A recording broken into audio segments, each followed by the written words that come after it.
Bienvenue à tous dans cette nouvelle vidéo. On se retrouve pour une nouvelle analyse sur pourquoi tel Pokémon est nul en stratégie. Et dans cette vidéo, le Pokémon tiré au sort, c'est Wailord, un Pokémon de la troisième génération, l'évolution de Wailmer. Et pour le coup, ce Pokémon, c'est un Pokémon complètement OSEF tiers, hein.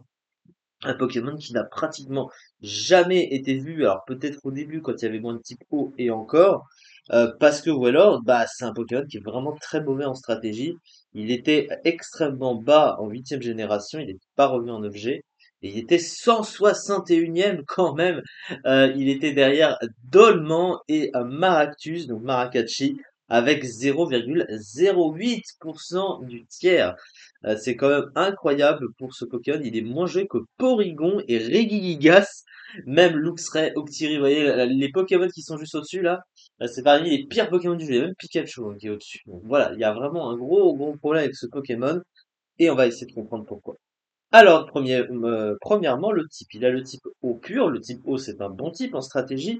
Un des rares monotypes d'ailleurs bons à titre général, avec 4 résistances pour 2 faiblesses et on va dire un type offensif assez correct. Mais ça va toujours mieux avec des doubles types, comme vous le savez en stratégie, ça donne toujours plus de synergie. À côté de ça, il a 3 talents. Le premier talent, c'est Inifuvoile, qui va l'immuniser à la brûlure. Et ici, il se fait brûler, du coup, il se fait guérir forcément de la brûlure instantanément. Ce qui veut dire que quand t'es pas brûlé, tu n'as pas le risque de te faire diviser ton attaque physique par deux. Sauf que comme globalement, le Pokémon est plutôt orienté spécial que physique, malgré le fait qu'il ait autant d'attaques que d'attaques spéciales, c'est pratiquement inutilisable comme talent. Son deuxième talent ensuite, c'est Bonnet qui va l'immuniser à Provoque, à Attraction, donc surtout Provoque, et je crois que ça aussi, ça immunise aussi à Intimidation, hein, je sais pas, ouais, voilà, Intimidation, c'est ce qui est marqué. Donc c'est assez pratique, mais le truc c'est que, comme il a très peu d'options ce Pokémon, bon, voilà, sans plus. Mais après, ça reste un talent correct quand même. Ça reste un talent correct comparé à d'autres. Et Pression qui est juste pratiquement inutilisable. Alors malgré le fait qu'il ait une très grosse base point de vie, il a des défenses de merde. Donc Pression, ça force l'adversaire à dépenser 2 points de puissance au lieu d'un lorsqu'il t'attaque. C'est pratiquement inutilisable sur un Pokémon qui a des défenses aussi nulles, évidemment. Ensuite, du coup, au niveau de ses statistiques, ce qu'on voit, c'est que, à part la base point de vie de 170 qui est bonne, hein, évidemment, à côté, il a des stats vraiment pas folles, hein. 90 en attaque, 90 en attaque spéciale, c'est vraiment pas fou, surtout aujourd'hui. Et malgré cette base point de vie, il a 45 dans les défenses, hein, ce qui est vraiment très nul. T'as beau avoir énormément de points de vie, avec des défenses de merde, tu vas facilement te faire arracher la tête.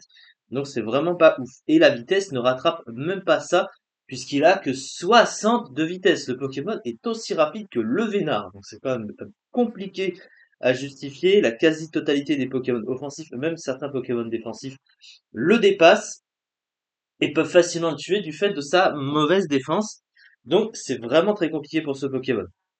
Au niveau de son Moukoul, alors il est bien connu évidemment dans le jeu pour avoir la fameuse capacité Giclédo, hein, Giclédo qui est une des meilleures capacités de type eau du jeu, étant donné qu'elle a 150 de puissance, 100% de précision, et en fait quand vous avez toute votre barre de vie, elle va infliger le maximum de dégâts, et plus vous allez perdre des points de vie, moins l'attaque va être puissante.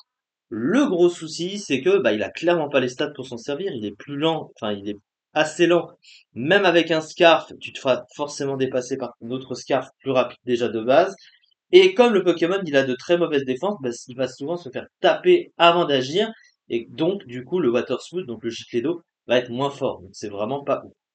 Alors, il a quelques attaques offensives assez correctes, avec les classiques, du coup, sur le type eau, ébullition, surf, hydrocanon. Sur le plan physique, il a accès à quelques trucs, hein. Il a notamment accès je sais pas il a cascade, ce Pokémon. Oui, il a cascade, hein, je cherchais le move. Il a aussi accès à Aqua Breach, hein, notamment. Ensuite, sur le plan du coverage, il a, bon, Body Press, ça c'est inutilisable, il a accès à Séisme quand même. Il a accès à Attaque le lourd, ouais, c'est moins pire qu'autre chose. Tête de fer aussi, il a accès à Rock Tomb, voilà, mais c'est à peu près tout. Il a Laser Glace, hein, bien sûr, sur le plan spécial, mais ça, tous les types hauts quasiment ont toujours ça. Et le problème, c'est qu'à part ces quelques petits moves que je viens de citer, eh ben, il a pratiquement rien. Sur le plan du soutien, il a pratiquement rien. Sur le plan du setup, il a malédiction, ce qui est vraiment pas adapté et quasiment impossible à vraiment bien placer sur le terrain, clairement vu les défenses qu'il a. Donc ce Pokémon, bah, à part toxique, bah, il a rien. Voilà, il a vraiment rien. Et donc, du coup, ben, c'est vraiment très très triste hein, pour ce genre de Pokémon.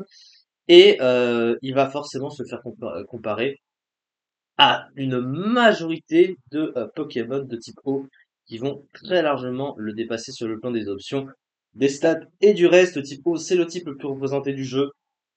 Et évidemment, il y a énormément de Pokémon qui le surclassent de très très loin. Tu verras pas l'utilité de jouer un Pokémon de type eau comme ça. Tu vas dire, mais quel est le type eau meilleur que lui? Et tu vas forcément aller en chercher et en trouver un.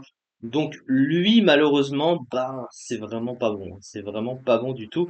Il manque de trop de trucs pour être vraiment bon. Donc voilà, c'est un petit peu triste, mais c'est comme ça. Et du coup, c'est ça pour cette vidéo. On se retrouve la prochaine fois pour faire une autre analyse sur pourquoi tel Pokémon est nul en stratégie. Merci beaucoup de m'avoir suivi et on se retrouve très prochainement pour la suite. Merci beaucoup.